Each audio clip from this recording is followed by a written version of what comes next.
امید کرتا ہوں آپ سب خیریت سے ہوں گے. فرینڈس، میں آج آپ کے ساتھ جس ٹاپک کے اوپر بات کروں گا اس ٹاپک کا نام ہے خاموش میں.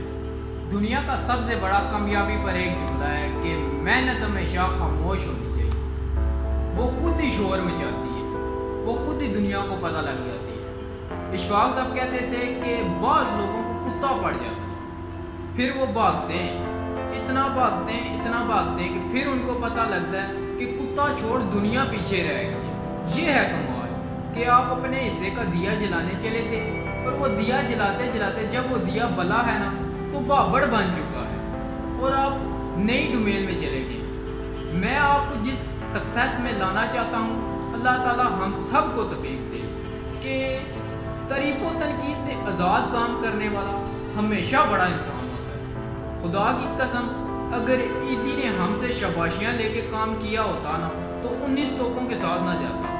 ہم بڑے ظالم لوگ ہیں، یقین کیجئے، ہیروز کو نہیں مانتے. جناح صاحب کو اگر یہ پتا ہوتا کہ بعد میں میرا مزار بنے گا، لوگ میرا مذاق اڑائیں گے، تو کبھی کام نہ کرتے. یہ جو محاورہ ہے تعریف و تنقید والا کام ہے نا، یہ ہمیشہ بڑے انسان کا کام ہے. ہمیں اس کی طرف جانا چاہیے.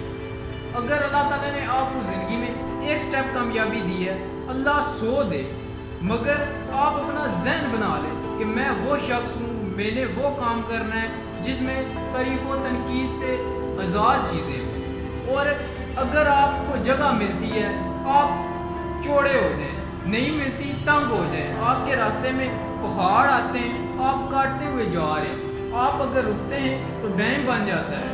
جو بندہ رواں ہے، اپنے راستے پر چل رہا ہے، وہ کامیاب ہے. جو بندہ رک جاتا ہے، جو سمجھ لیتا ہے کہ یہی میرا آخری مقام ہے، تو اس کا آخری مقام ہوتا ہے، وہ کبھی کامیاب نہیں ہو سکتا. جو بندہ اس سے آگے کا سوچتا ہے نا، وہی کامیاب ہوتا ہے.